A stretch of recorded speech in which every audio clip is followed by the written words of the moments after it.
pageantry and tradition of college football is back, and it's time to circle the wagons. We're going to get into it this time on Iceman and Coach.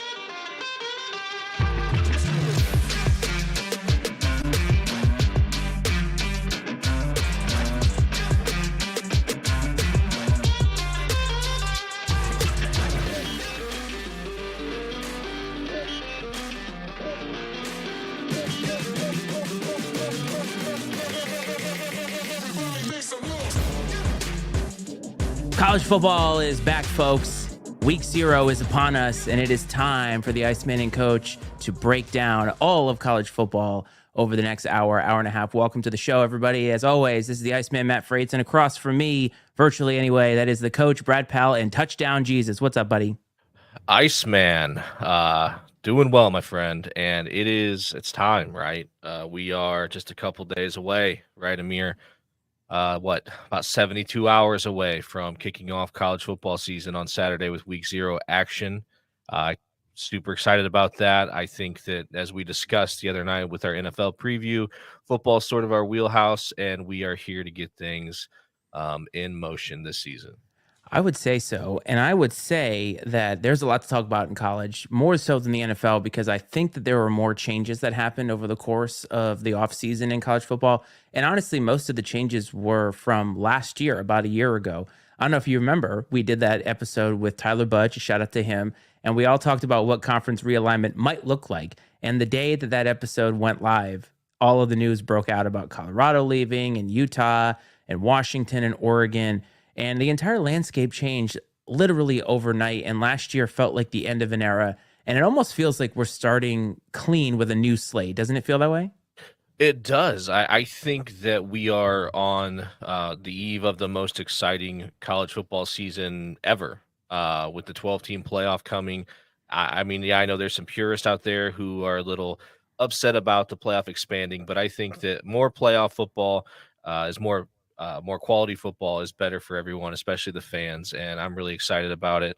And I don't know how you could say that it isn't the most exciting football season to date. I mean, everybody always looks forward to the next one, but there's just something different, man, about this upcoming season. There is, and I think also everything that happened in the offseason with the emergence of College Football 25 for the new generation of video games, I know that that was a big nostalgia pull for a lot of people. And it does. It almost feels like the convergence of all of the old era into this new era. And so many things happen in the offseason, too. You think about Nick Saban no longer being on the sideline, Jim Harbaugh, after winning a national title, going to the NFL, Jimbo Fisher finally getting fired, not being a head coach right now, at least not in major college football. And a lot of the conferences, while they have the same name, don't have the same look to them. And we're going to get into that later when we get into the Big Four. But everything is different now. NIL, the transfer portal, the conference realignment. And honestly, though, at like a high level, I think you're right. I think we win in the end because we're going to get some badass matchups this year. Yeah, we're going to get incredible matchups. And that's one benefit of the expanding conferences is you're going to get more quality games. It's going to be great to see, Oregon and USC mixing it up in the Big Ten. We'll talk more about some of the other expansion later. But as you mentioned, some of these coaches that have been a staple in college football for decades have moved on. And it is a bit of a changing of the guard. We do still have a couple successful coaches with some accolades, that are hanging on. Obviously, Dabo's got a couple championships, and he's got a, well-established, entrenched program and tradition at Clemson. Kirby Smart is, probably early on in what could be a decades-long dynasty at Georgia if they can keep their noses clean down there. It seems like they deal with a lot of off-the-field issues. But other than that, I mean, there's a lot of opportunity. Who's going to step up and sort of fill those voids of being, the Mount Rushmore of active college football coaches?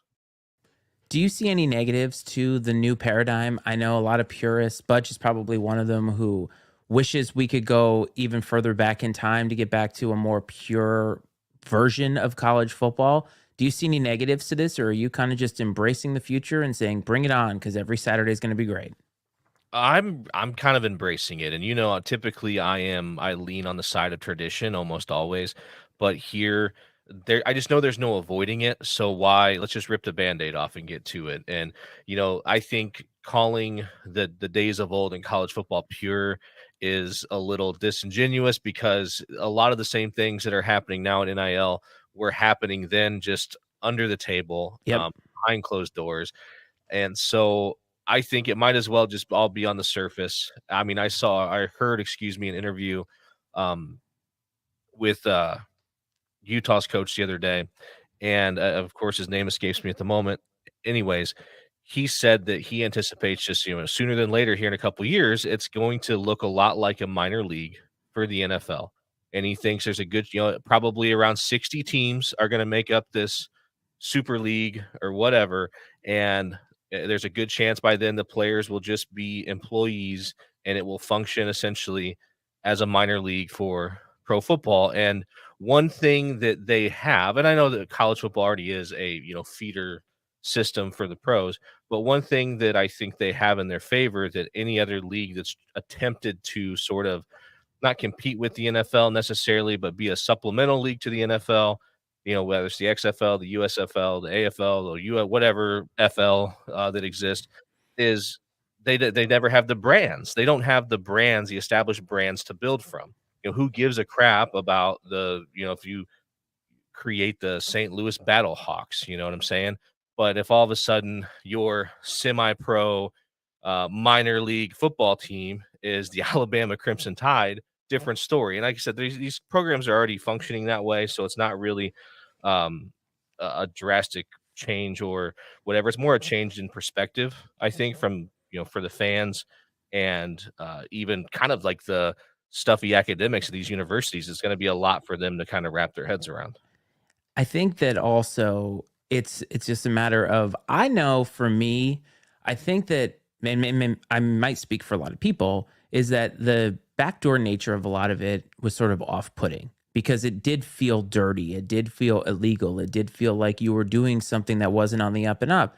And now it's happening at least in broad daylight. And I guess I'd rather have that happen, to know that theoretically every team is on a level playing field. We know that that's not true from a dollars and cents perspective, but at least in terms of what the rules are and who's allowed to do what. Now, of course, there's always going to be ways in which these programs kind of in between the margins try to find ways to get competitive advantages when it comes to NIL, tampering, stuff like that.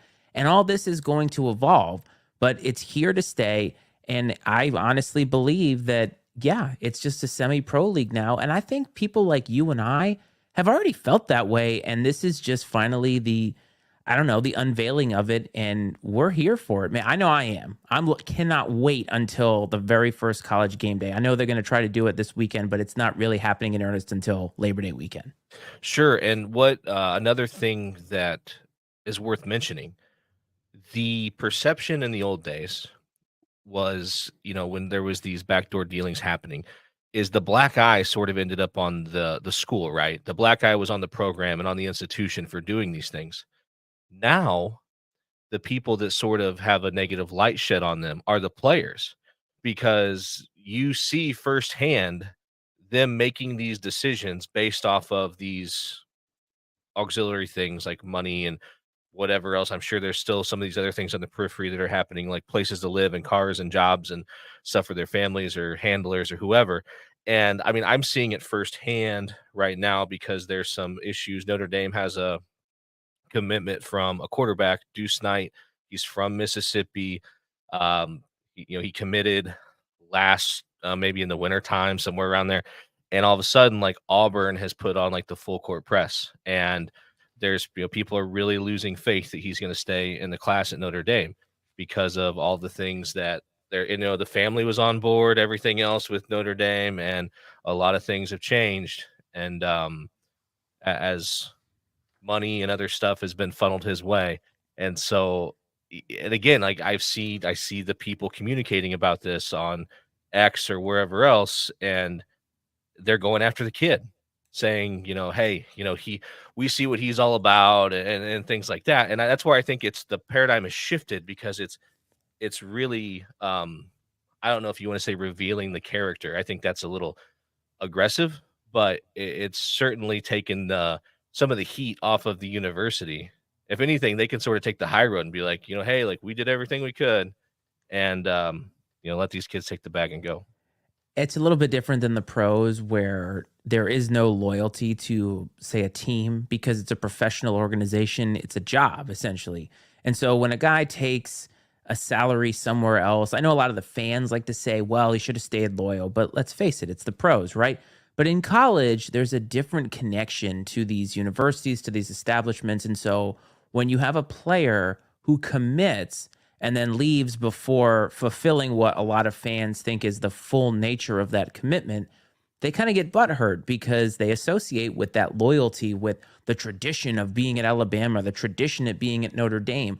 When I think a lot of the people who are complaining would most likely do the same thing that a lot of these players are doing. Of course If, they would. you know what I mean? And like, so along with this is going to come mass amounts of hypocrisy, probably from this show too at some point. But look, the new paradigm is here. The only thing that I want to talk about, and I think this speaks to the new paradigm, and it's something that you said about the NCAA. So I did not read up on this because personally, I was tired of hearing about it. I'm not even sure why it's even in the news. But the whole Michigan scandal seems to have come back and sort of risen again, sort of like touchdown Jesus behind you. And it's kind of silly. The NCAA, I think, punished in air quotes Jim Harbaugh, which is stupid because he's no longer a coach there anymore. And all of these text messages resurfaced from, I can't remember the guy. He has a great name. What's the guy's Connor name? Stallions. Yes, thank you. And text messages between him and I think the now head coach of Sharon Moore. Yeah. Sharon Moore. And weird. Okay, the text messages were definitely weird, but text messages between two dudes, dudes say things all the time, locker room talk, if you want to say. Right. But the NCAA even doing anything at this point is laughable because it's over. The whole thing is over. And if conference realignment has shown me and you and just about everybody anything, is at the NCAA, they're figureheads now. Yeah, it's a toothless beast. I just don't think there's any bite behind any of these punishments they try to hand down. I'm sure that, Jim Harbaugh all but scoffed at these punishments, if that's what you call them, when they came down. Do you think didn't they send him a letter? Probably, yeah. On And I'm letterhead, sure he NCAA filed it letterhead. appropriately in the garbage can. Thank you. But I think that there's some sort of sanctions that are coming down because like one of the assistant coaches helped a player get verified on Instagram. It's so dumb. It's like you cannot Colin Cowherd, I give him credit. He made this analogy. He said that if you're going to make robbing a bank legal and then like write somebody a speeding ticket, he's like, it doesn't make any sense. It's like, or jaywalking. He said jaywalking. If all of a sudden robbing a bank was legal, but if you're going to write somebody a ticket for jaywalking, he's like, that's absurd. And that's what's happening with the NCAA. Like essentially you've put all the, you can pay the players, everything else is all above board, but my goodness, don't you dare help them get verified on social media. Like, it's just, how could they, it almost feels like satire. Like how do you not just laugh hysterically if you get that, that letter or email or whatever it is, or, the athletic director comes in and like has to chastise you for your behavior. I just don't know how you don't like just crack up. Well, at this point, too, when all these schools, especially like a Michigan, who's one of the cash cows in terms of dollars and cents for the NCAA, and it's like they don't have any power anymore. The universities are the ones that are bringing in the money. The players are the ones that are helping bring in the dollars.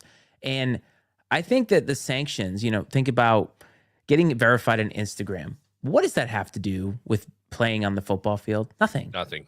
Absolutely nothing. And Nothing. Sure, it might have an effect on NIL or something like that. But look, let's face it, there's a lot of things that are going to have an effect on NIL. And I don't think that something like this is worth even, saying anything about anymore. And especially Michigan won the national title. They won it fair and square. All these things came out. And honestly, even if they did have somebody on the sideline, who cares? They were so much better than every other team anyway. And that's something that you and I talked about, is that they didn't need to do it because they were so much better than everybody. So just drop it. Yeah, the only difference is they got caught doing it. Everybody does it. And if you're not doing it, you're not trying to gain a competitive advantage somehow, then you're an idiot. And I have zero issues with, I stand by my prior stance, I have no issue with what Michigan did. I think it's stupid. I think it's a waste of time and resources for them to go after him about it. I don't think it sheds any negative light on the fact they won a national title. I think that's a legit, well-earned national championship. And I'm not a Michigan apologist by any means. I'm a Notre Dame fan. I mean, there's a lot of bad blood between those two places. And so, but that being said, I know a good football team when I see one, and Michigan was a good football team, sign No stealing or not. kidding. Yeah, I remember at the beginning of the year, a lot of people tried to tell us, well, they're not playing anybody. Well, when they played any team of substance, they kicked their ass. They So I made don't think. everybody look like nobody. Yes, they I mean, did. They 100% did. The best game that we watched last year was against Alabama, but even in that game, you felt like the better team won. And end of story. So Michigan is defending their national championship this year as we head into this. But a couple of things before we get into the breakdown of these conferences. First things first. Football Frenzy. Next Wednesday will be the very first one of this season, and it will be inclusive of college and the NFL. It'll be about 9:15 Eastern every Wednesday. It will be live during that time, and then we will replay certain segments of this, the college portion in the NFL, every Saturday and Sunday morning at 10 a.m. Eastern. So keep at the lookout for that because that is what we have going on. But before we get into the conferences, man, you want to talk about the preseason rankings, and here they are. The preseason rankings. So just to kind of give a recap here, this is preseason. You know how I feel about preseason rankings. I think that they're total horseshit because it gives a lot of team gives them a leg up. However, I have come around a little bit and there needs to be some starting point. But let me ask you a question. Do you have any problem with Georgia being number one in this preseason poll? no. Okay. Simply no, I do not. Okay. Do you have any issue with Ohio State being number two? No. No. I do not. Okay. And I think after that is when things get really interesting because you have Oregon, Texas, and Alabama rounding out the top five. I think the most interesting one there is Alabama simply because Nick Saban is no longer there. Kalen DeBoer is the new head coach there. Lofty expectations in Alabama based off of their history, so that's interesting. But rounding out the top 10, we have Ole Miss, Lane Kiffin and the boys, Notre Dame, your team, Penn State, Michigan, and Florida State.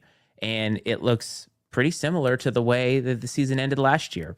Continuing on, 11 Missouri, 12 Utah, 13 LSU, 14 Clemson, 15 Tennessee, Oklahoma 16, Oklahoma State 17. Isn't that interesting? Those two teams right there. Very interesting. And yep, Kansas State at 18, Miami, the U is back as always at 19, Texas A&M, Sands, Jimbo Fisher at number 20, and we have Arizona, Kansas, USC, NC State, and my favorite, Iowa Hawkeyes at number 25.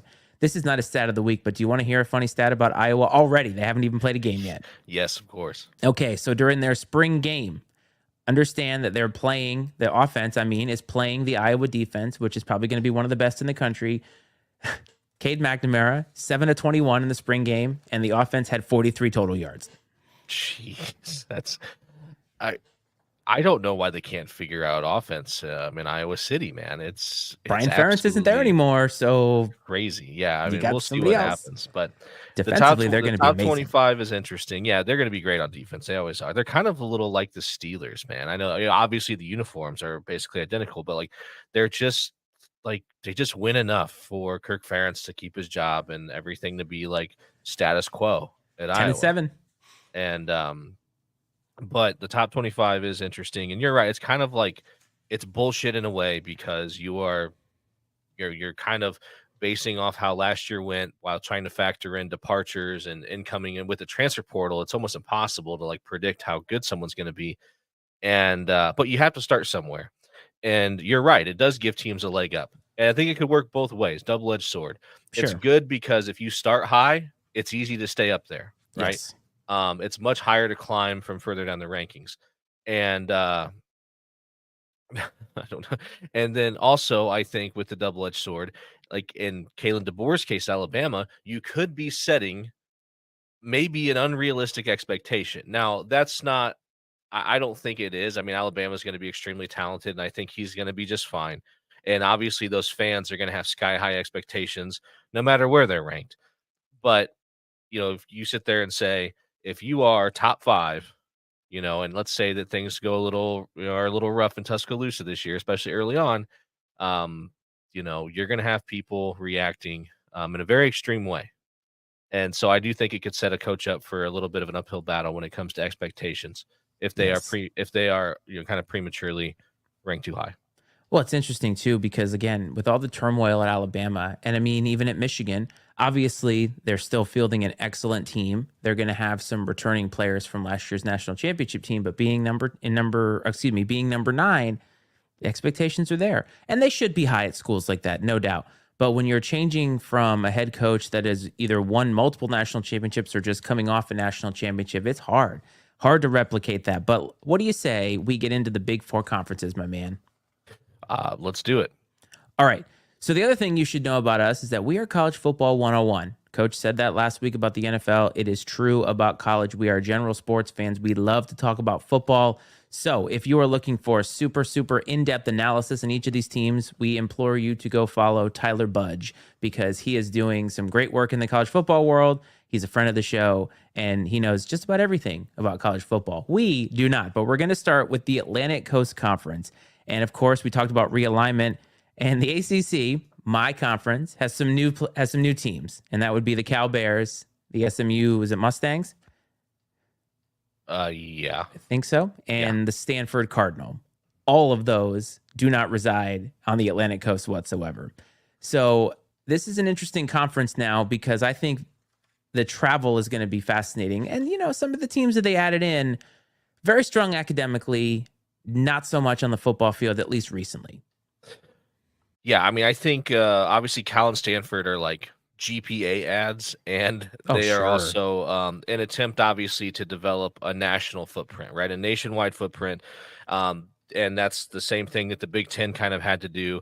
The SEC is the only conference so far that is like proven that they can sort of stand alone in their own region without expanding nationally. It'll be interesting to see how that develops over the years as this whole thing continues to evolve.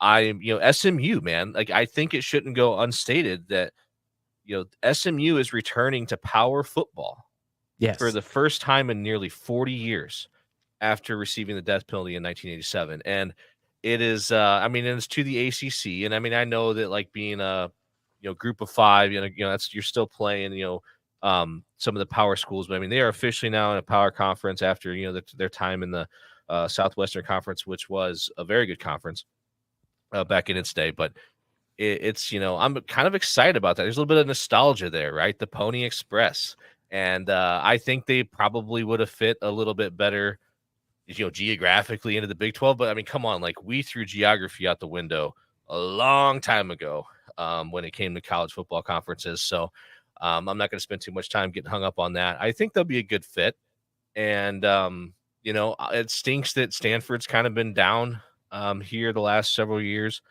Because they had some really good teams when Harbaugh was there. Yep. And then, and great players, right? Andrew Luck, Christian McCaffrey. But, in Cal, they've had Aaron moments Rodgers. where they've been decent, but like, when you think football power, Cal is not one of the teams that pops into your head. You think of the band is on the field. Yeah, exactly.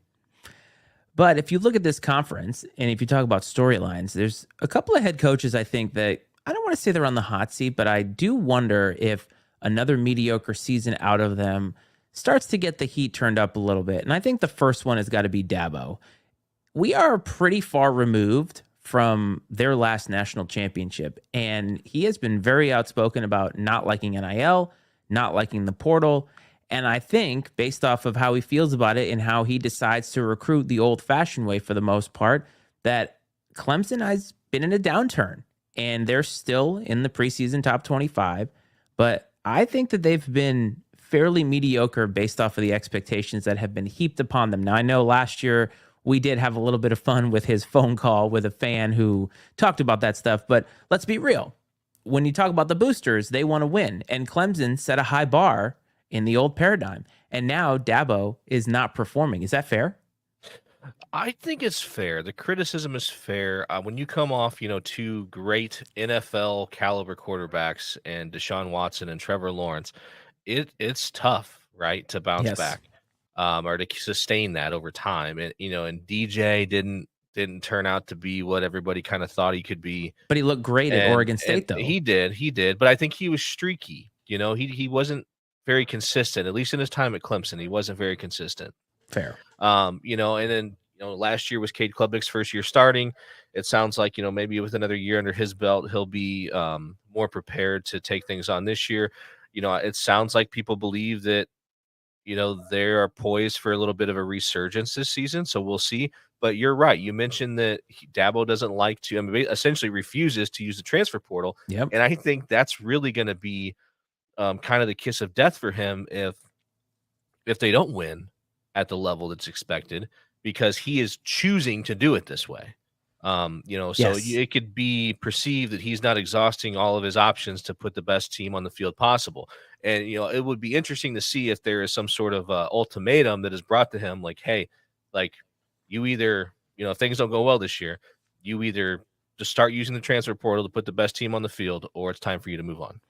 Well, you can't lose players to the transfer portal, which is going to happen whether you use it or not to recruit, and then not try and at least replenish the ranks. Look, we both know that in order to recruit, now neither of us is recruited, but I think as a general concept, we understand that you can build through the portal and you want to build through high school kids. It's how you build a dynasty. You always have the ranks be replenished underneath, and you can fill in some of the gaps for some of the positions that you need to through the transfer portal. If he's not doing that, you're 100% right. He is not fulfilling his obligation to exhaust and do all of his due diligence. And it's partly because he's just being obtuse about this and not wanting to do it because he personally doesn't like it. Well, man, look, the amount of money that you're making, you better embrace it because it's part of the game now. Or do what Saban did and say, I'm out, and then just not be a part of it. It just seems very ignorant on his part for a guy that is now becoming, every year that goes by, further and further removed from his success. And I get what you're saying. Trevor Lawrence, Deshaun Watson.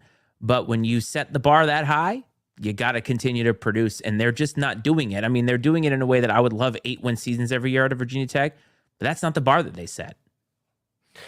No, you're absolutely right. And especially, I think that there's just less, in the days of immediate gratification and social media, there just aren't the patience that maybe there once were. And fans get they get antsy, they get impatient, and they want to win. And loyalty takes a back seat to what is perceived improvement. If they think that they could move on to the next shiny thing, they'll do that in a heartbeat. And the other coach I want to talk about is Mario Cristobal at Miami. And I joke every year that the U is back, but they have that expectation. And when they hired Mario Cristobal, a lot of people felt that this was the home run hire. This was the one that was going to truly get them back. A guy that is connected in his cultural roots to a lot of the people in Miami, a lot of people that are boosters, former players were looking for that splash hire. And Cristobal was that. And I would say that they've somewhat underachieved. In year one, you can give them a pass. But in year two, I believe, was it in year two that they had the kneel down that wasn't scandal where they should have won a game and they didn't?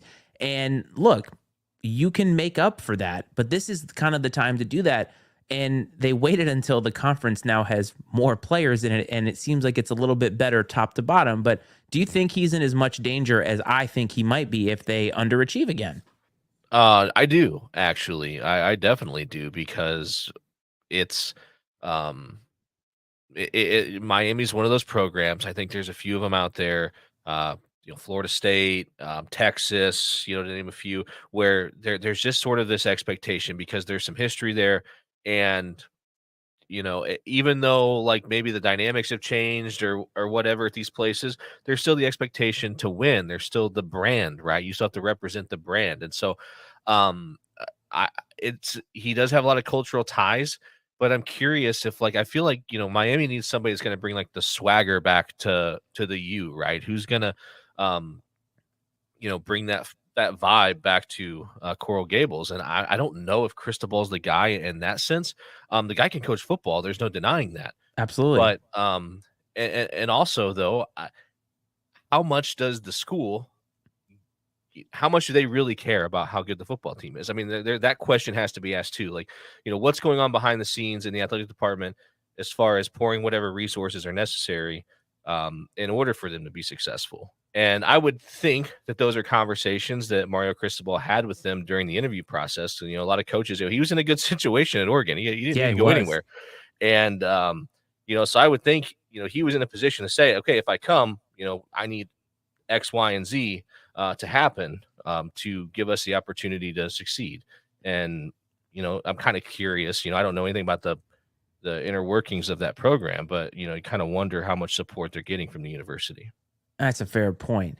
The other coach I think is interesting is Mac Brown. He's like 98 years old, still out there coaching. And they just lost Drake May, obviously, to the New England Patriots. So they're going to have to get on without a top tier quarterback. We'll see how that goes. But if we can talk about a dark horse for a second in the ACC. Now, I don't want to jinx it, but I am legitimately excited for the upcoming season for my Virginia Tech Hokies. Brent Pry, excuse me, has, I don't know. There's excitement that is brewing in Blacksburg, and I think it's justified. The way that they ended the season last year, starting 2-4, ripping off 5 wins out of their last 7 games, winning their bowl game. There's a lot of expectations on this team, and that does worry me a little bit because whenever there's expectations, you have to come through with it. But I think you said it last year when I went to the game, and you said that Blacksburg is the kind of college town that is just waiting for a chance to erupt with a good team. And I think in the ACC this year, based off the fact they got 20 players returning from last year, Drone's back at quarterback. He looked really good. He got the reps. It's something I said he needed last year. This team has the potential to be a spoiler and make it the ACC championship game. And look, 7 wins last year after 3 in their first year. It's not crazy to think that their ceiling could be 10 wins. And as a Hokie fan, that excites me. It is exciting, and they were in the others receiving votes for the top 25. I believe just 2 spots out of being number 25, Yes, I and did. they're right there. So I think that nationally, a lot of people agree with you.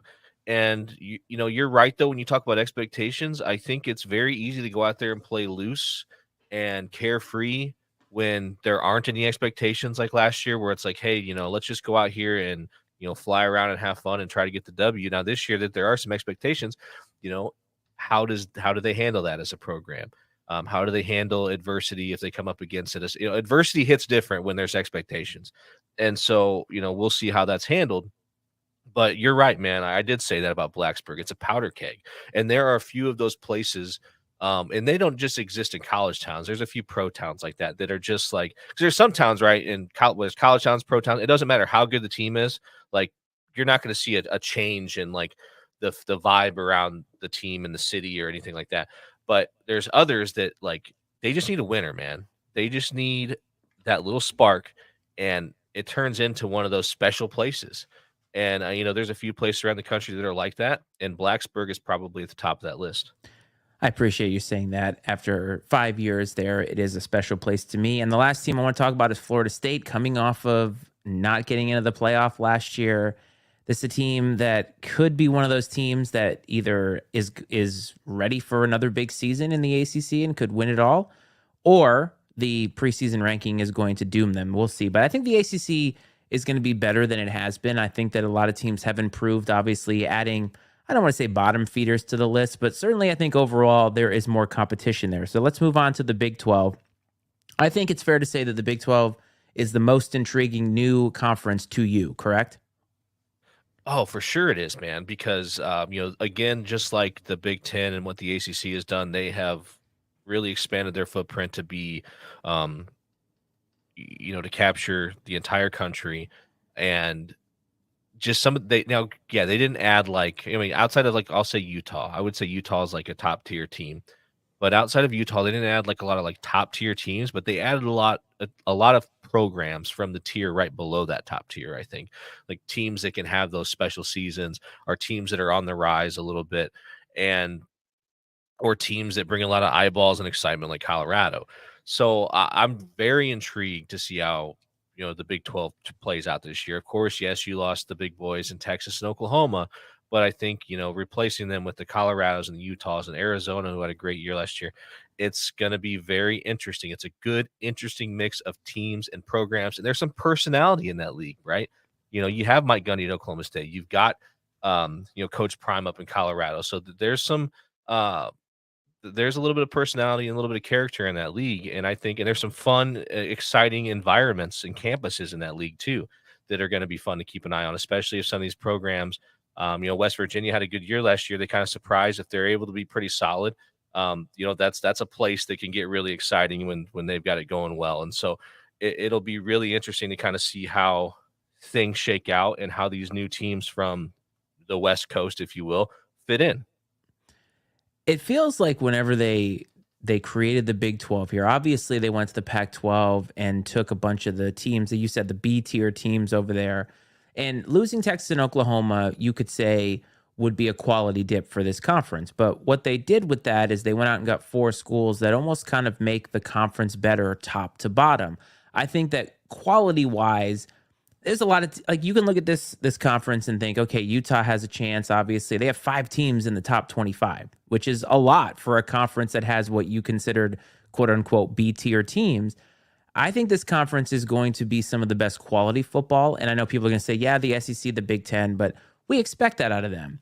I'm talking about great games every week. And this could be almost like Maction. Big 12 could be like those games where every game is exciting because all these teams are pretty much equal. And yeah, there's going to be some teams and some schools that are going to rise as they always do. And that's why I'm worried about Colorado. You mentioned them. We cannot talk about the Big 12 without talking about Coach Prime, without talking about the Buffs. And they're polarizing already. So they went 4-8 last year. You and I were wrong in our week 1 analysis, but we're right overall about how their season ended up. Because you and I both thought they were going to be punched in the mouth early and have to go through some adversity. What we didn't know is that they were going to capture the nation for 3 games and then face that adversity and basically never win again. Right. So I think we can take like half a victory lap on that. But Coach Prime is always going to be who he is. However, as much as we love that around here, and as much as we're still rooting for the Buffs, this is kind of a put up or shut up moment for them. However, I think it's actually going to be more difficult this year than it was last year because I think their schedule is less heavy hitters and more consistency across the board. And consistency is the thing that they struggled with all season last year.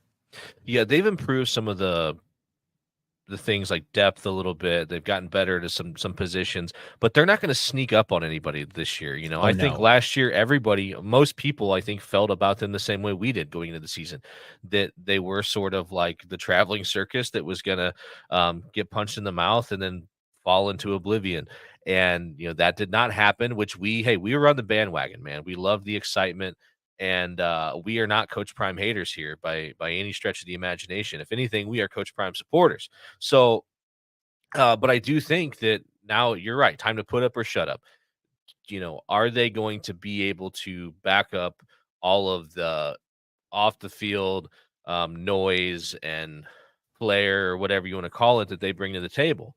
Because it's kind of silly to it just doesn't work out to have all that but not have the wins and things to go along with it. Like you mentioned offline before the show, all the flash in their watches and stuff like that. You can it's like the U back in the day. You can get away with that shit when you're winning. You know what I mean? But you can't be losing and be out there trying to get your swagger on. Well, it's like you said about Nick Sirianni. You can't be quirky and lose. No, yeah.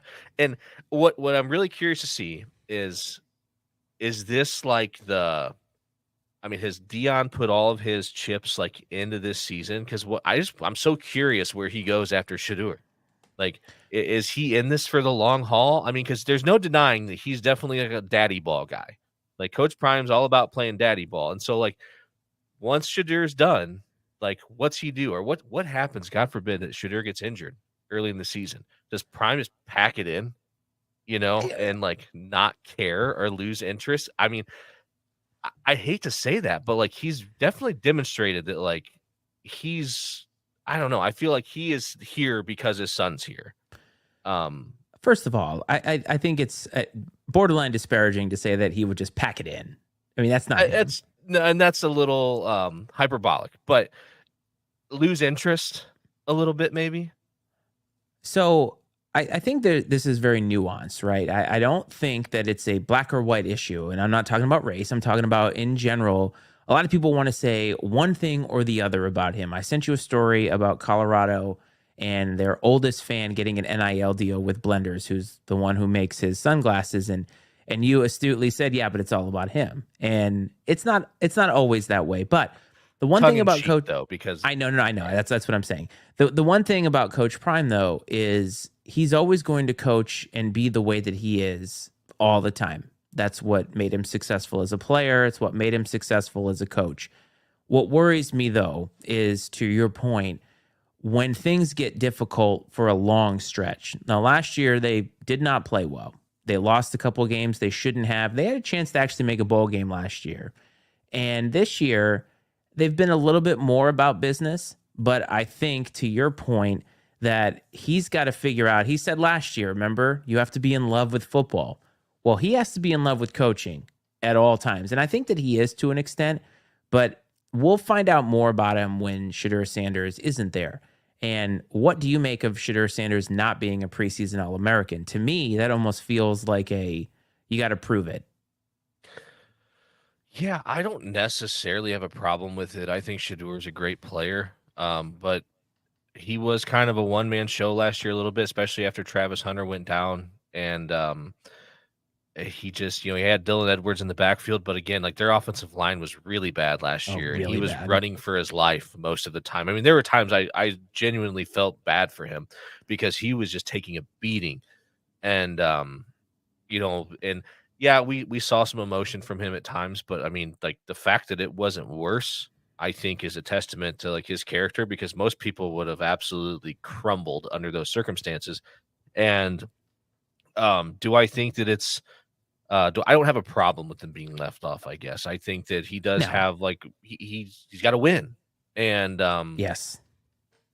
he's going to have the chance to do that, and it's not going to be easy either. But also at the same time, I feel like this is like as much as like you're going to hear from Prime and whatever that he was snubbed, or I'm sure there's like he's acting mad about it or whatever. Like there's there's nothing more dangerous than a guy with his ability with a chip on his shoulder, and so maybe this is going to be part of that extra little uh, boost that he needs to take things to the next level. See, he and Dabo are very similar. Now, last year in September, Dave from Political Football came on here when you couldn't make it, and we talked about the fact that they were very similar. And they're similar, but yet different. They both kind of have a very similar personality. Like Dabo is very animated and very, what's the word I'm looking for? Like he's very hard headed about the way that he wants to do things. And I think that Deion Sanders is the same way. And where they differ though is where Dabo doesn't want to use the portal, that's all Deion wants to do. Because I think that Deion Sanders, in his mind, the NIL stuff is something that is very important to him. And that's where he can really do the most damage when it comes to selling players. And I think that younger players who in high school kids who are not in the system yet, it's a little bit harder. But as we said earlier with Dabo, you've got to be able to do both. And if Colorado has a disappointing season this year, and to me, disappointing would be not making a bowl game. If they go 6-6 and make a bowl game, I'm okay with that because you went from 1 win to 4 to 6. This is progression. It's not going to be overnight. But if they make it to a bowl game, he's going to have to figure out how the hell he's going to get his ass into some living rooms and get some of those high school kids at Colorado, because that is the only way that he is going to build a dynasty. Offensive linemen, defensive linemen, you don't just pick up elite guys on the portal. They're on the portal for a reason.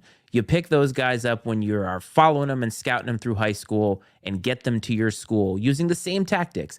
That's what I think we're going to be interested to see after this season is over.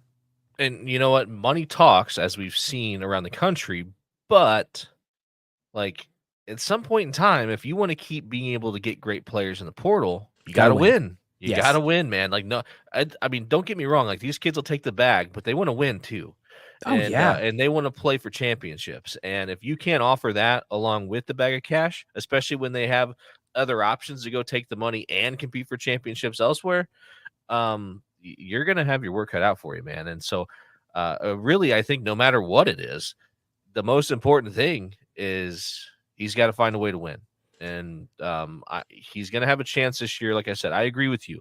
6 wins, a bowl game would be that would be improvement. I don't know if that's enough for him in his eyes, but No, I don't but know that you can from set the bar any realism. higher than that. Yeah. No, but realism and also looking at the conference.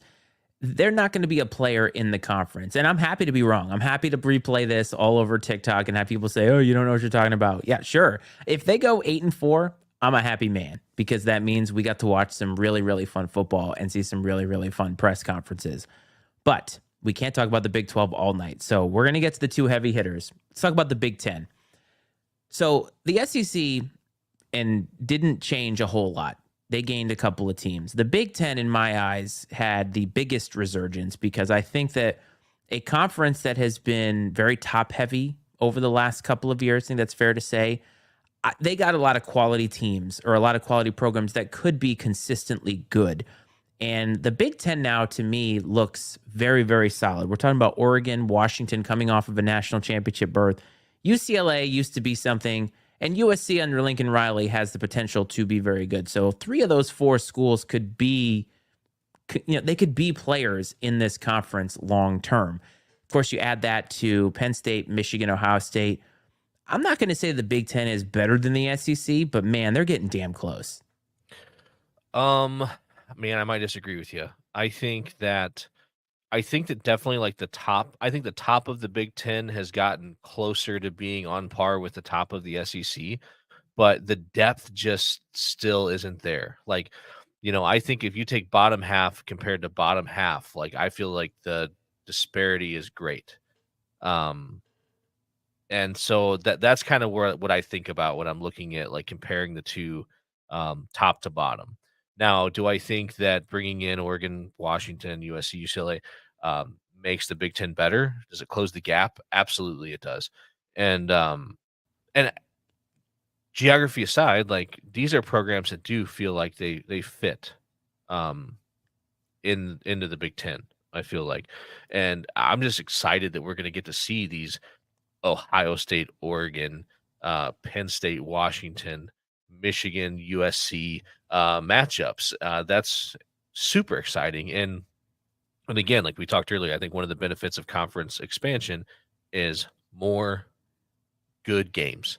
And I think we're going to see that a lot. And also, it's fun for fans, man. I mean, I just think about here, like locally, like being able to, a fan being able to go to the University of Illinois game and see them playing Oregon, or USC or whoever, So that's an exciting thing that's going to be fun for a lot of these, especially like what I would call the bottom half, the Indianas, the Illinois, the Northwesterns. I mean, it's just so funny that we might see, I don't know what Northwestern schedule looks like, but we might see like Northwestern playing USC in front of 1,500 people at their practice facility along Lake Michigan at some point in time this year. I mean, it's funny, and it's also going to be fun to see these teams from out west, especially USC and UCLA, have to go play somewhere here in the Midwest in November. I'm looking forward to that. I am too. And don't discount how much better this conference has gotten. And I understand the SEC is the top tier, but I'm just saying that they're getting close. They are closing that gap That's fair. tremendously. And you're adding some programs here. Now, I will say this, though, for an Oregon, right? Oregon has been very good for a long time. What, last 20 years or so? If you talk about all the Joey Harrington years and going to national title under Chip Kelly and everything, and they're fun and they're flashy. But it's been in the Pac-12, and they have not been given a lot of credit because they play in the Pac-12, because the Pac-12 has been pretty soft for the most part. Now, I know last year their swan song, it was amazing, but for the most part, a lot of people said, yeah, but they're in the Pac-12. And Washington last year didn't look nearly as good against Michigan as they had against everybody else. So there's something to be said about that. But can Oregon play with the real big boys now when they have to play on a potential yearly basis? Ohio State, Penn State, Michigan, right? USC. I know they had to play USC, but you get my point, right? Now they're kind of in big boy football land. And we're going to see as a program if they were just flashy because of the conference that they played in. Personally, I think that they will change their recruiting style. I mean, Nike is backing them, so plenty of money to be thrown around there. But that's why I'm saying is I think just overall the conference, which used to feel like what you're talking about, watching the Northwesterns and Indianas, now feels like, hey, there's a lot more appointment television here. Do you think if you are the Northwesterns, Indianas, Purdue's, Illinois of the world that you're like, man, like, did we just become even less relevant? I mean, and all those programs have had their moments. I don't want to take away from them too much, but Do you feel like you're just getting pushed further down the ladder when Not when you're bringing in some getting of these that programs? not when you're getting that big academic check.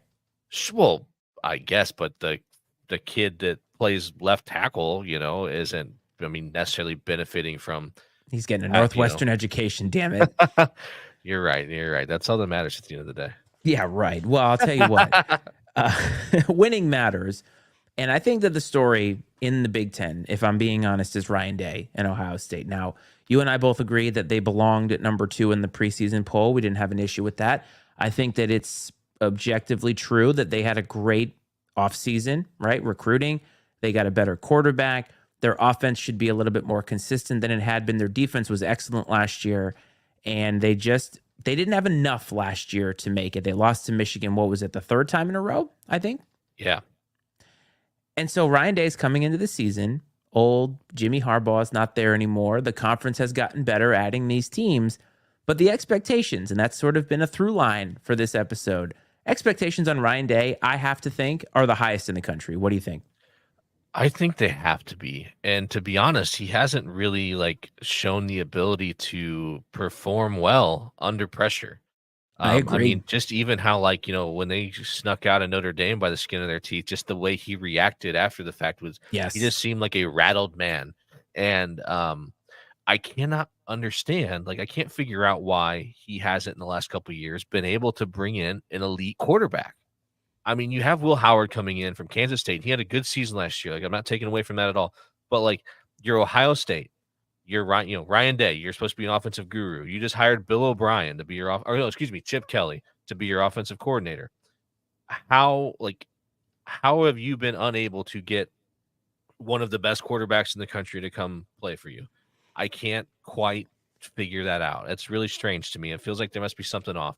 And if he loses to Michigan under Sharon Moore, he is definitely done. Ryan Day, though, if I'm being honest, he comes off as fake to me. And I don't get a good vibe from him. He comes off as an asshole to me. Well, fake and asshole, in my opinion, are kind of in the same realm. You're not consistently genuine and also a dick. I guess you could be. But my point is I don't get a good vibe from Ryan Day. He doesn't, to me, fit the pedigree of a national championship winning coach at Ohio State. I mean, I guess the bar is set really low with Urban Meyer. But the point is I mean, before him, Jim Tressel, right? Think about what Ohio State football meant. And I have a hard time taking him seriously. I had a hard time before when I think he looks like Santa Claus at Tim Allen. But also after he went after Lou Holtz. Look, Lou Holtz is a senile old 90. man. Okay? What do you care what he has to say about your football program? Not to mention the fact that all the greatest coaches usually don't react that way. No, and you should have been grateful and got on the bus and got the hell out of there because hell yeah, you didn't win that game. Notre Dame lost that game. Yes, and so you just need to thank your lucky stars. You got the dub and go home. And I hope he doesn't win a national championship because I feel like he would be insufferable. Oh my goodness, man! I can't even imagine a world with Ryan Day and a national title. Take a page out of Mike Tomlin's book when he said, "We're just happy to get out of stadium alive." That's what you should have said after the Notre Dame game. But I honestly, if they make the playoff, he probably keeps his job. But let me ask you, if he makes the playoff but they lose to Michigan, let's say Michigan has a down year comparatively, and that's their only loss, they win the Big 12. Do you think he still doesn't, or do you think he still gets fired if they don't win a national championship?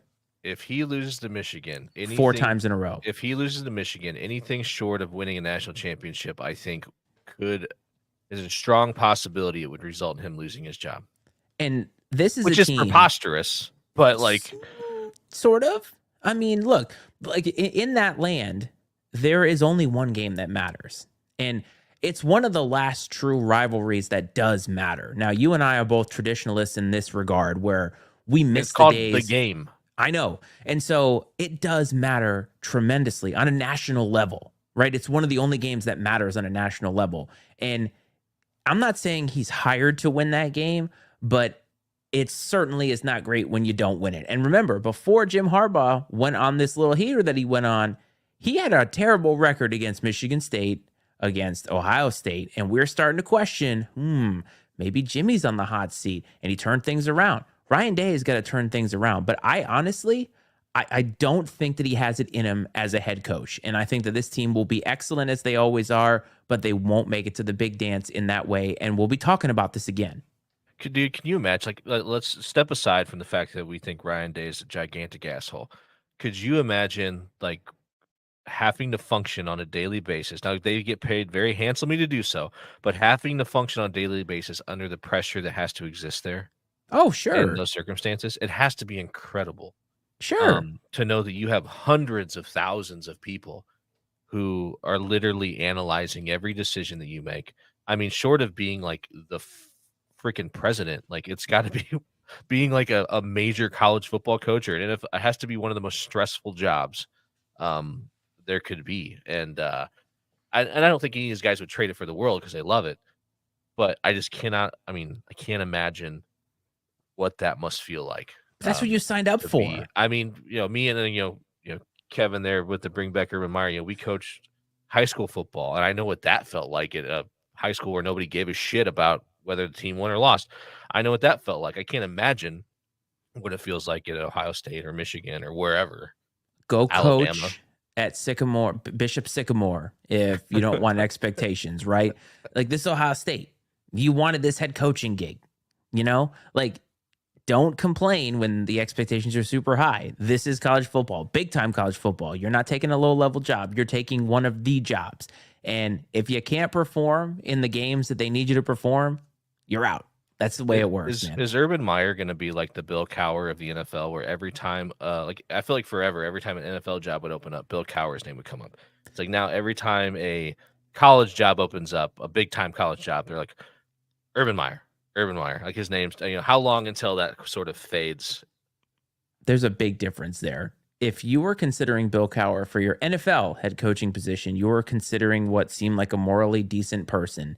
If you're considering Urban Meyer, you're deciding that you don't give a shit about any of that stuff and you just need to win, baby. And that's what it's come down to. That's the culture that exists in a lot of places in college football, though. Honestly. Can you imagine him, though? Like, imagine Urban Meyer coaching in like Arkansas or some stupid, that's a like, place where they would be completely okay with. I know that's what I mean. That's why I said it, because I'm like, oh, they have no scruples whatsoever. They would totally do it. Or Mississippi State, any of those. I mean, imagine him at Iowa. Takes over for Kirk Ferentz. Yeah. I don't know. I feel like Iowa wouldn't I don't know if they'd get on board with it. They wouldn't let him waive. That's the only thing in his contract. He's not allowed to do the waive. He's like, don't do that. Like, you don't deserve it. So the Big Ten should be interesting to watch. And we're going to have a ton of games and we're going to find out. And I think over the next decade, if it remains intact the way that it is now, I might be right. I might be right in the sense that the SEC and the Big Ten might be on par. But let's talk about they'll the eventually SEC. be the same conference league, something. Sure, I'm sure that you're probably right. Now I know we didn't talk about Michigan. We could have talked about Penn State, but I think that there's more interesting things to talk about in the SEC. So the SEC grew by 2 members, Oklahoma, Texas. Obviously, those 2 programs speak for themselves. Now that game is going to be a conference game. The Red River rivalry will be a conference game, which is just bonkers to me. But hey, the SEC got a team that's coming off of a playoff berth, and Oklahoma, which could be on the rise with Brent Venables. However, they lost Nick Saban, which still kind of feels weird. Yeah, it's definitely weird. Now, hold on a minute. So, hasn't the Red River I can't say it rivalry either. been a conference game for a long time? Well, you know Like, what? Yeah, but like I'm saying, like yes, you're right about that. But my point is like it's like it just moves to the SEC. Oh, sure. Like I it's get what just you're a saying. weird thing. Like they have not had any years where they've kept that rivalry in any way. I mean, it's like they both move, because you think like one of the 2 of them would not move with each other, but they're so married at the hip to each other. Yes, it has always been a conference game, but you get my larger point. No, you're right. You're right. No, the SEC is going to be interesting because obviously you have Kalen DeBoer taking over at Alabama. I think that's like the biggest like storyline or unknown thing to see how that goes. You have, Kirby at Georgia, which they are the perceived favorite right now, not just in the conference but in the country as far as winning a national championship. Texas, who's coming off of a playoff berth, and returns a lot of guys. Quinn Ewers is back, although I'm sure people will be clamoring for Arch Manning at the first mistake that happens, which is so stupid. Um, and of course, Oklahoma's always solid. Can Brent Venables, build on last year's, uh, you know, kind of some of the successes they had last season. Lane Kiffin and Ole Miss, I think they're sort of right on the periphery of like threatening to be in the conversation at the top of the league. And it's so weird that we've gone through all these teams and we haven't mentioned even LSU yet. Nope. Brian Kelly and hey, okay, you just lost your offensive coordinator and the Heisman Trophy winner. So what's this look like now? Mm-hmm. And so we'll see if he can rebound from that. And then let's see if Missouri can build on the success they had last year in the SEC and still be um, a contender. It appears that a lot of people believe they will be, but we'll see.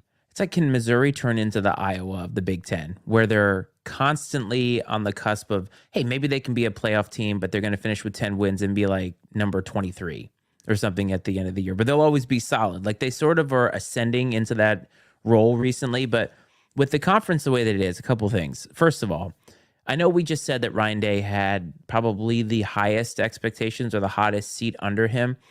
And the reason I say that is because I think Kalen DeBoer slightly gets a pass because he's following up a legend. I think this year it's not quite the same level as it will be, say, next year, because he's inheriting Jalen Milroe and a team that obviously went to the playoff. There's a lot of players that are going to be returning. And I think that the name with Saban kind of still around the program, probably helping out a little bit, the name, the face, he gets a little bit of a pass, I think. And maybe I'm wrong.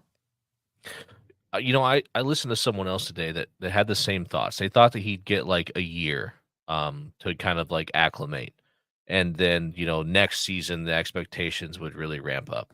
The person that he was talking to, there's another podcast, I don't remember the name, otherwise I give him credit. But his co-host would disagree. His co-host is like, dude, I think you're way overestimating the patience of the Alabama fans.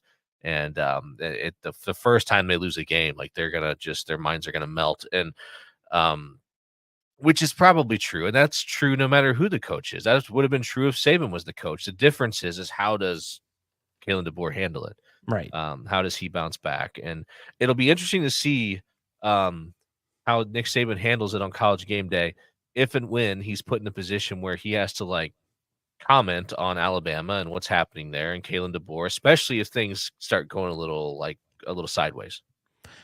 It's not a guarantee that even though they obviously are bringing back a seasoned quarterback and they obviously have recruited well, that they're going to be able to get through. I mean, the thing that Nick Saban brought to the table, and I say this a lot about coaches, is that there is no scenario that he hadn't seen before, for the most part. So you're coaching fearlessly. Now, I know that Kalen DeBoer just came off of a national championship berth, obviously, with Michael Penix Jr. and Rome Odunze. So, like, lots of talent there. He can recruit, no doubt. But the game is completely different in the SEC. And he has not been in a situation like that yet. And I'm talking about, like, let's take last year. Jalen Milroe, was it 4th and 31? Throws that pass and they convert Oh my in the God. Iron Bowl, right? Yes. Like, I don't think he's quite been in that scenario. Yes, he's been in some tight games, but it's not the Iron Bowl, right? It's not quite the pageantry, the tradition that goes along with a game like the Iron Bowl. And so you might be right, and the other podcasters might be right, that maybe the Alabama fans won't have any chill. I'm just talking about boosters because Nick Saban is still, again, hanging around in the periphery. And if he comes out and behind closed doors, because he obviously works for game day and says, hey, look, give him a chance, then I think they're going to give him a chance. But I think it's interesting, though, that Sark is in this conference now and he turned down this job. Like, he could have been the coach. And he's like, nah, I'm good.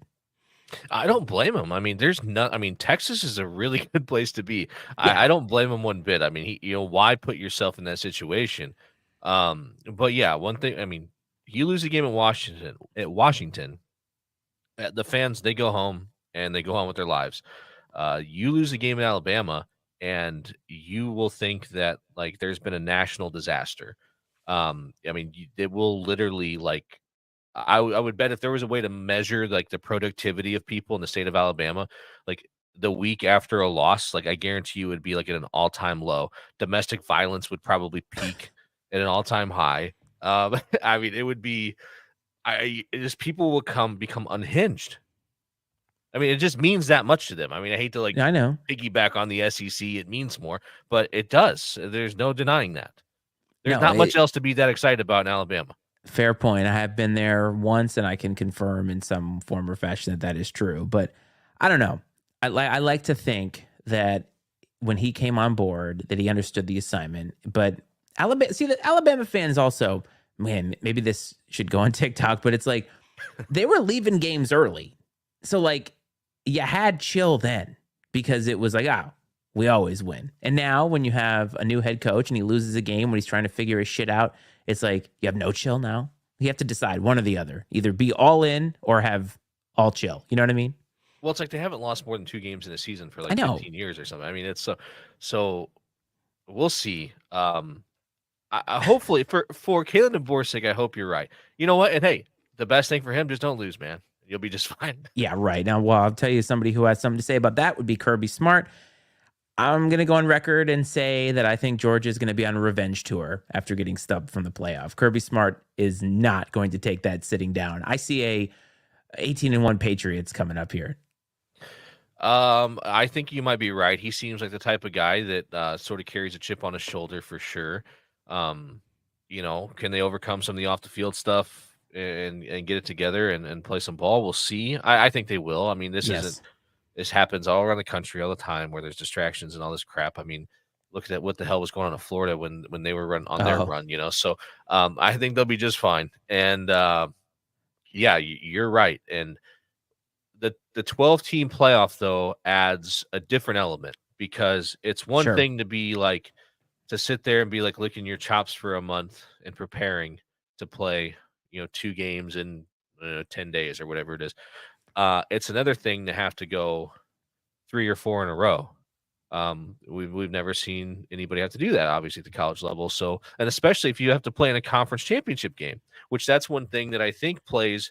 Even though Notre Dame cannot be seated higher than 5th and will have to play in the first round, they don't have to play in a conference championship game. So if you have to play in a conference championship game, I think with a 12-team playoff, it's almost like detrimental to have to play in a conference title. And so like you're gonna have that game, and then I don't know, a week or 2 later, boom, first round of the play. Well, you might get a bye. So, but then once you start playing, I mean, you're playing.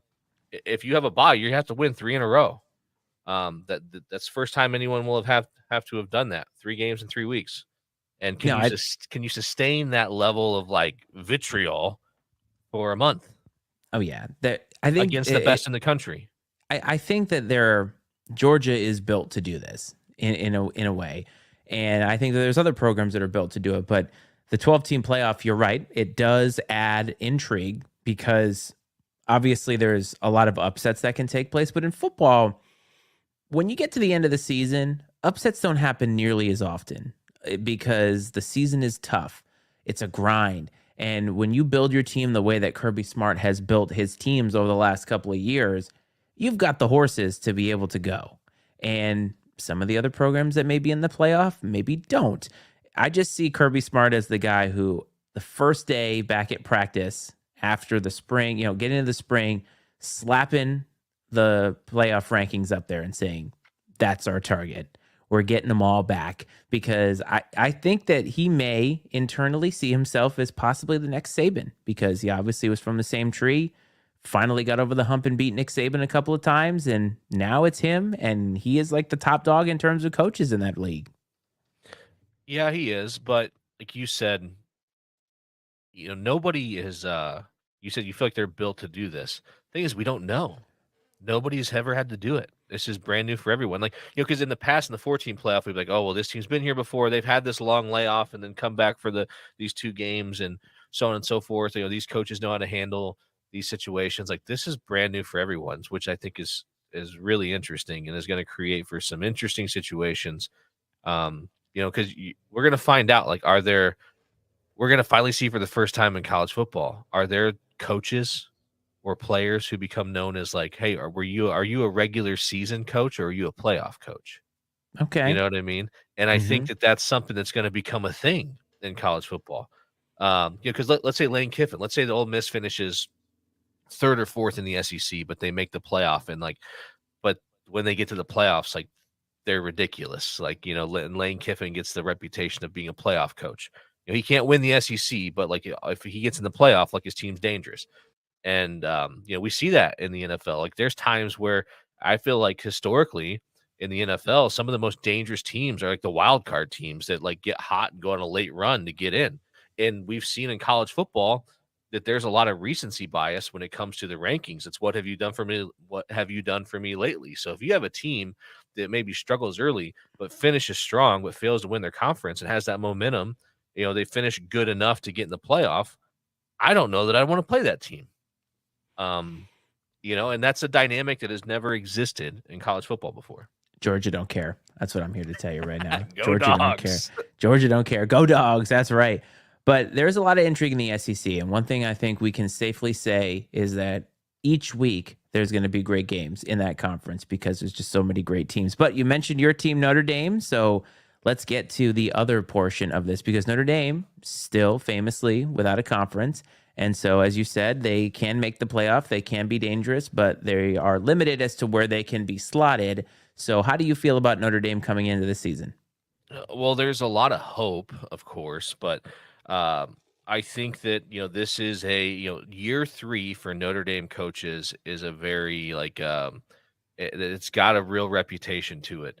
Lou Holtz won a national championship in his third year. I think Dan Devine won a national championship in his third year.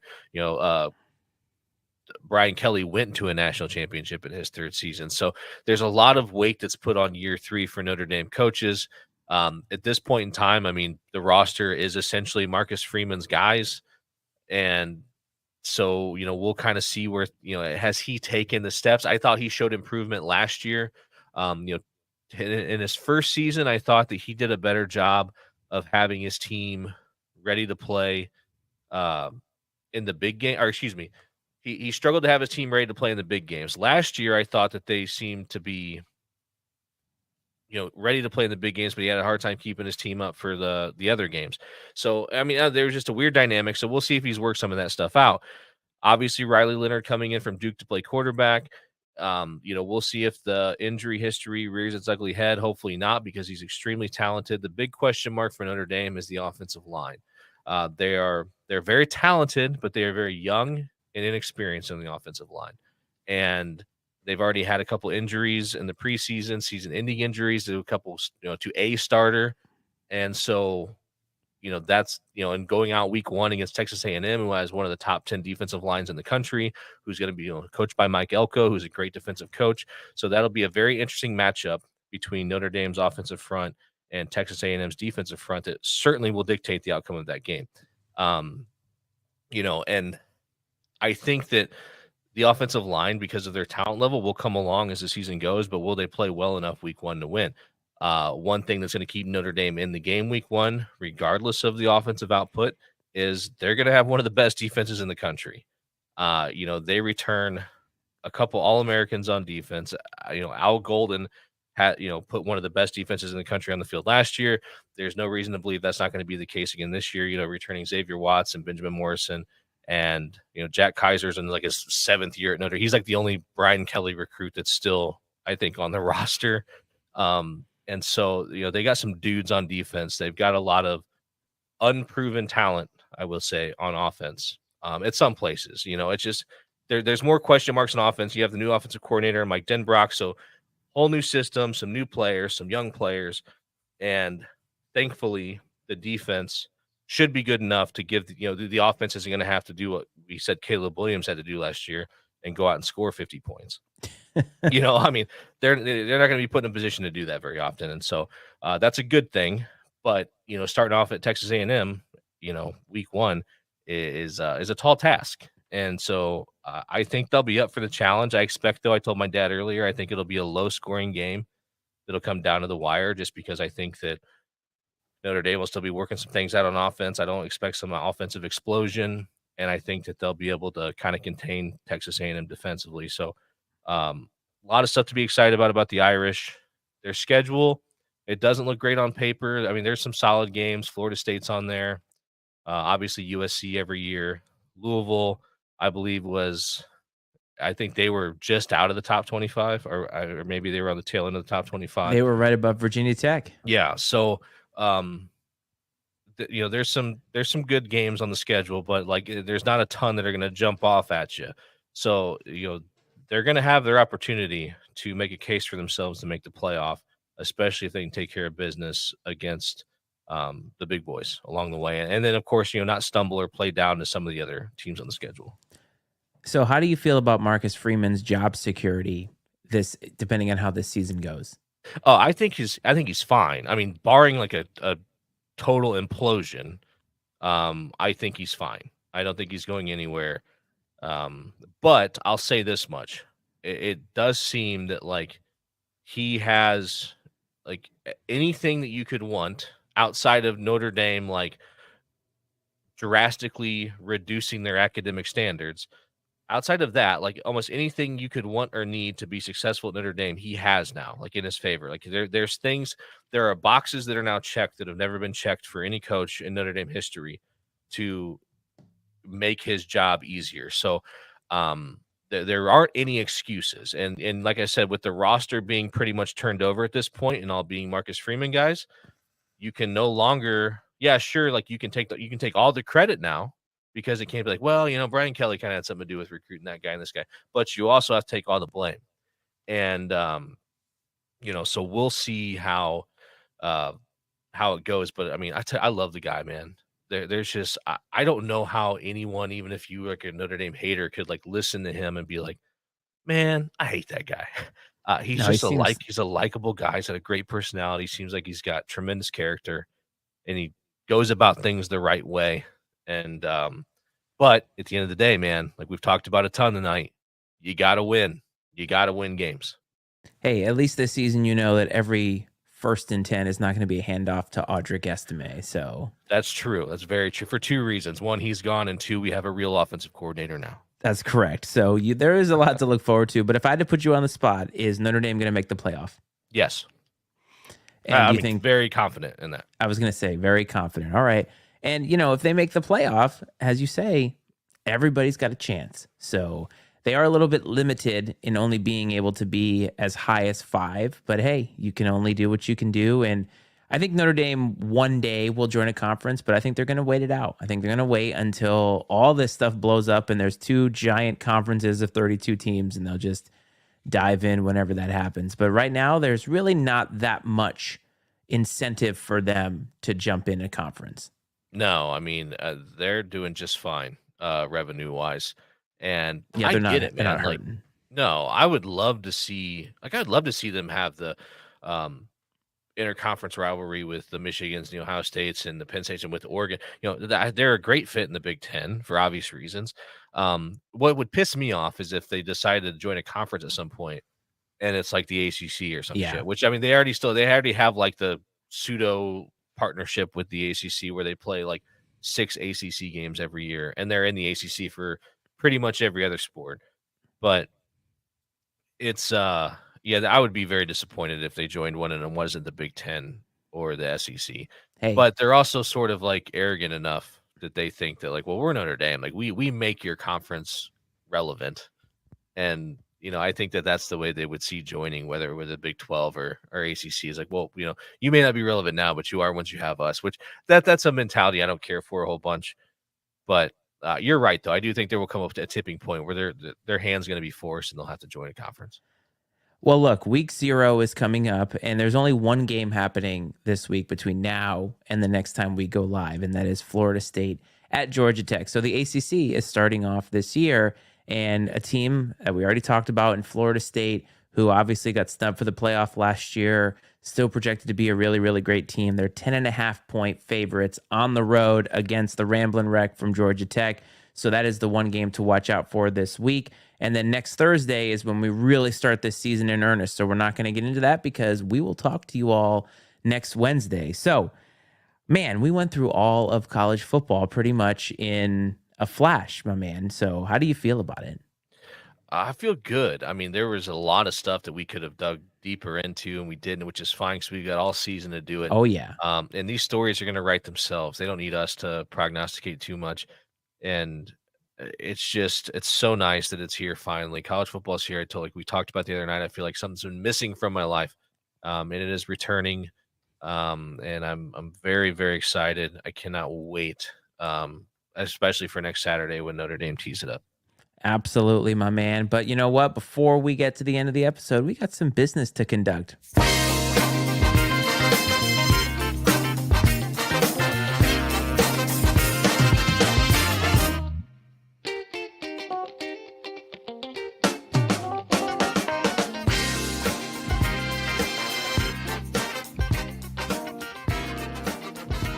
Iceman stat of the week. As I like to do every single week, give a stat. You know what, man? I'm so excited about the season. I have 2 for you this week. Are you ready? I would expect nothing less. Okay. Well, maybe these aren't stats, but they're at least in the wheelhouse. So, 1936 is a year that happened. However, the reason I bring this up is because I want to give to you a comparison of the preseason AP top 10 today and what it was in 1936. So we already went over the top 10 for 2024. Georgia, Ohio State, Oregon, Texas, Alabama, Ole Miss, Notre Dame, Penn State, Michigan, Florida State. In 1936, some of these are amazing. Number 1, Minnesota. Number 2, Duke. Number 3, Army. Number 4, Northwestern. Then we have Purdue, USC, Notre Dame, Washington, Pittsburgh, and Yale. Wow, I like knew if you would have said like tell me one team that's on that list, Army would have been like my guess for sure. Absolutely. That Notre is Dame, great, both man. Notre Dame in the 7th spot in both. Are they the only team that's on both lists? I believe that they are, yes. Some of these are hilarious because we talked about them, like Northwestern being on this list. Timeless. That's right. A lot of academic schools on here, just going to point that out. But my real stat is something that I have shared with you, but I want to share it here for all of the sports fans because, as you know, we are a show for the every fan, and I think that this is important. So, according to major marriage publication The Knot, Saturday, October 12th is one of the 5 most popular wedding dates in 2024. And wouldn't you know it, I will be at a wedding on that date. And so here is some of the college football slate for that day as of today. Number 2, Ohio State versus number 3, Oregon. Number 4, Texas against number 16, Oklahoma. Number 6, Ole Miss against number 13, LSU. And number 8, Penn State versus USC. So I will be at this wedding, but I will be in the corner watching college football on my phone. Dude, I told you already. So like my daughter made travel softball. So we're playing this fall, and that weekend we have a tournament that goes from Friday night through Sunday. I don't obviously I have no clue what the game times are or whatever else. But just like you, I will certainly have phone in hand. If there are any long breaks between games, I will be finding the nearest establishment with a television, and trying to take in as much of this as possible because every Saturday is great, but one that's got matchups like that is hard to miss. And of course, they look great now. A lot could change between now and then, but I got a feeling that's going to be an epic Saturday. With my luck, they'll all be in the top 10 by the time we get there. But we do have one more thing to conduct.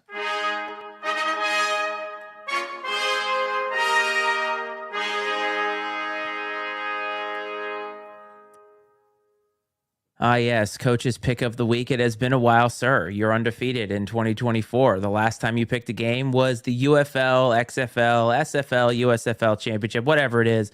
All those guys are bagging groceries these days, but you picked the Stallions. I think they are from Alabama, Birmingham maybe, over the San Antonio Brahmas. So they won. You are 2-0, and we need to revive this again for all of our people. So would you please, for the first time in this football season, bless us with a picketh of the week?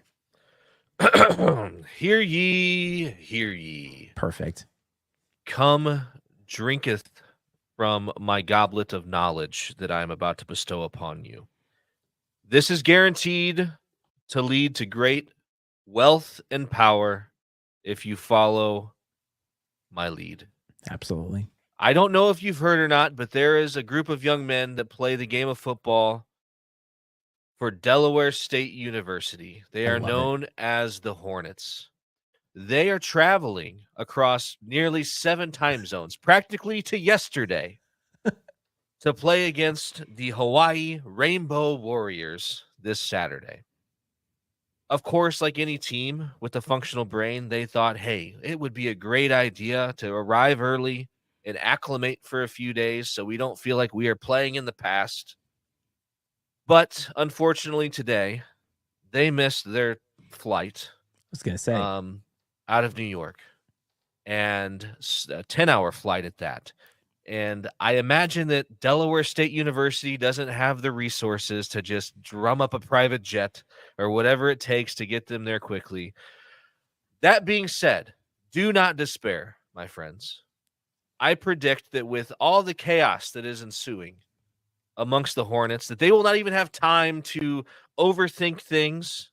And despite the 38.5-point spread, 39. I just do not think 39 now. That's fine. It was 38.5 an hour ago.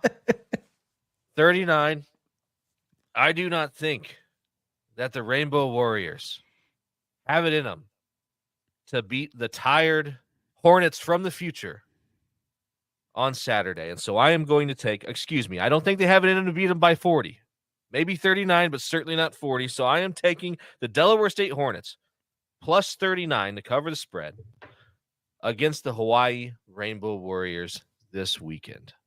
The Delaware time-traveling Hornets, Delaware State, over the Rainbow Warriors, you say, in Honolulu, a place that I have been not once, not twice, but 3 times. And let me tell you, the Aloha Stadium was a shithole. However, as tradition, Coach, so let it be written, so let it be done.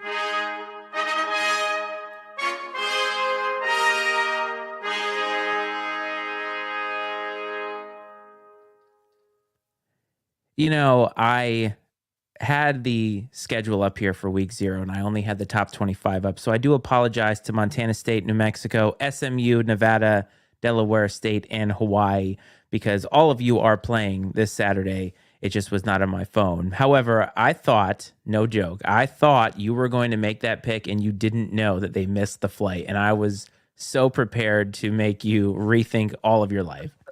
No, man, I knew it. I mean, that's honestly one of the biggest reasons why I picked them, because there's a story there.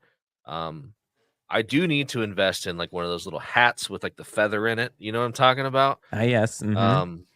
Give me one of those little hats or whatever for my prognosticating. But yeah, what a wild story, huh? And I just cannot imagine like what that's gonna cost. I don't, but by the time I hadn't heard if they had figured anything out by the time we started this. But it sounded like they were maybe going to try to split the team up in the groups. What a disaster! I mean, what a disaster! Like, it's on I can par tell with you, the Arizona Final Four stuff. Remember, or not? UConn Final Four. Yes, in Arizona, right? Right. Except that was other teams trying to gain an advantage against the team that clearly was better than them in this. Like, think about it. If you're on the Delaware State team, you're thinking, I get a trip to Hawaii, and look, the flight is long. I'm gonna tell you that right now, and it gets broken up. So I don't even know what flight they had, but if they had a direct flight, bless them, because there was 10 hours from Newark. There's no way they were going to win that football game regardless, because that flight is so long. And to your point, Delaware State probably doesn't have the resources to charter a really nice first-class jet, so they were probably slumming it up in coach like the rest of us, like sardines on a plane. It's brutal. And I don't know where they play now. Aloha Stadium, I think, is condemned now, so I don't think that they play there anymore, but they used to. That's where they used to play the Pro Bowl. And it's a shithole, just such a shithole. The University of Hawaii, too. No shade at anybody who goes there or listens, but also not the greatest either. The dorms leave a little bit something to be desired. So we'll see. That'll be interesting to watch. I definitely hope that Hawaii doesn't win by the way, the spread, I think the over-under was 57.5, and the spread is 39.5, which is nuts. So, like, I think they're expecting Hawaii to win like 55-0. That is crazy. Yes. But it's not going to happen. It's not happening. You've already heard it here. You might as well etch it in the stone. It's happening. That is correct. So We have come to the end of the episode. We've gone over college football. We would like to know what you think about this upcoming season. If you are watching on YouTube, you can call or text the number. It is area code 703-718-6314. It is a U.S. phone number for any of our international listeners and watchers. I don't know. You could be out there. And of course, if you want to get in touch with us on social media, we're all over the place at INC Sports or at Iceman and Coach is what you can search on any of the fun social media platforms we have out there. If you're listening in audio to this, we thank you. You can always leave us a review, leave us a rating, all that good stuff. We do appreciate that stuff. And of course, if you want to support the Matty Ice Media Network with other stuff we got going on, you can certainly do that, sir. Next Wednesday, we start Football Frenzy. I want to remind everybody, every Wednesday, 9 o'clock, replays, Saturday morning, Sunday morning, 10 a.m. Are you ready, sir? Dude, I'm so ready. You know this. I'm pumped. You should be pumped. The season is here. Football is here, and that means we are at our best. So I hope this finds everybody well. I hope this finds everybody safe. And folks, we will see you in the future. It'll be Football Frenzy. This is Iceman and Coach.